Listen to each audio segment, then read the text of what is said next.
everybody, Jilski here. Welcome back to my channel. I'm taking a break from all those heritage photos today to scrap a couple pictures of my son from his bathtub time the other day.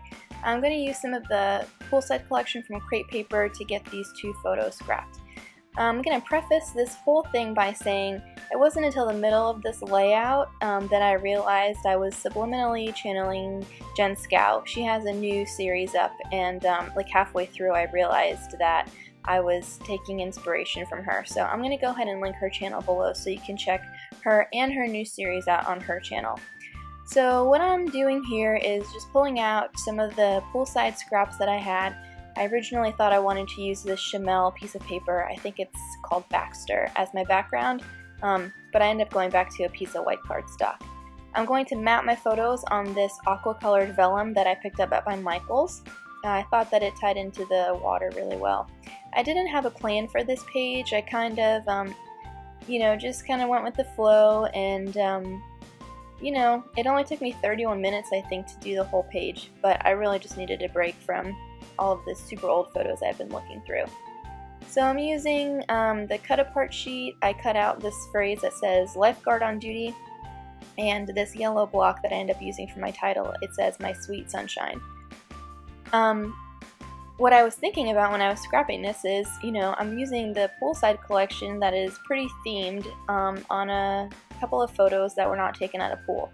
They were, however, in water, so I found it pretty easy to use this collection, and wanted to communicate to you guys that you don't necessarily have to use these themed products the way they may have been intended.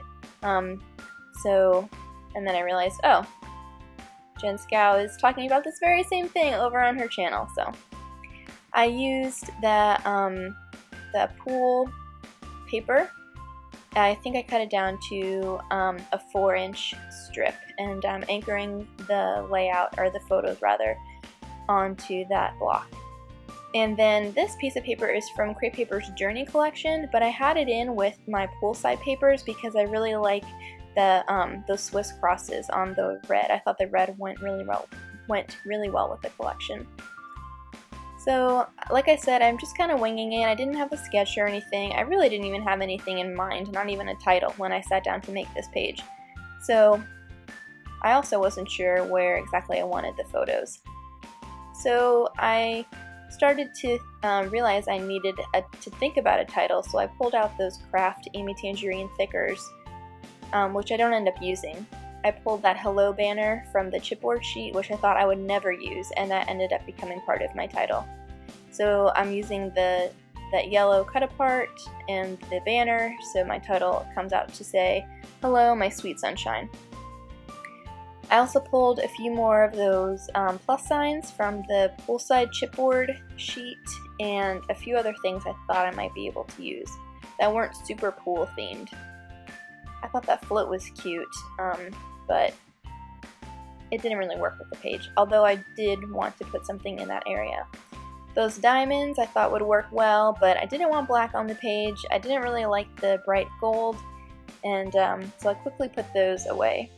Then I pulled out the, I forget exactly what they're called. It's just an embellishment pack with some wood buttons and sequins and some sewed pieces.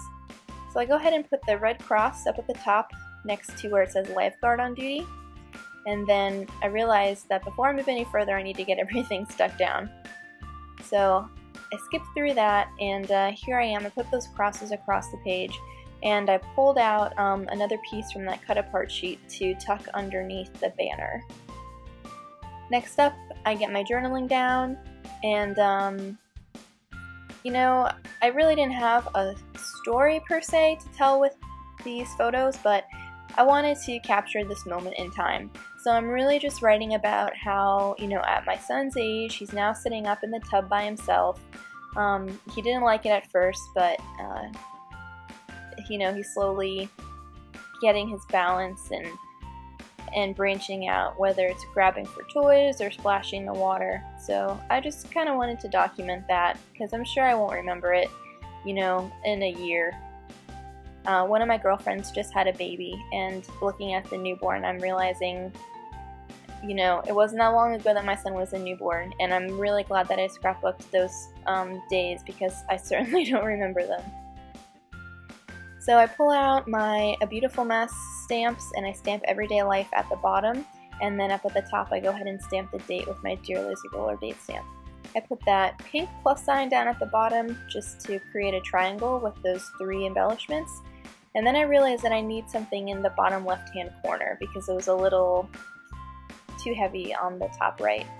So I grab a couple more scraps and I layer those on the bottom left hand corner. And I'm going to name all of these papers in the description below. I don't know what they are off the top of my head. So I get those down, I use my tiny attacher to get those little pieces down, and I'm looking through another A Beautiful Mess roller stamp that I have there. It has phrases on it, and I go ahead and stamp the yes, no, maybe, and I'm going to circle the word yes. I'm stamping it off a couple times because I heard people had issues with that stamp. So I wanted to make sure that it was okay. Then I get out a couple of the enamel dots. I ended up pulling some of the perler beads that I had melted into an enamel dot shape and put that down on the page too with some glossy accents. And that's pretty much it. There's a look at my finished page and some close-ups.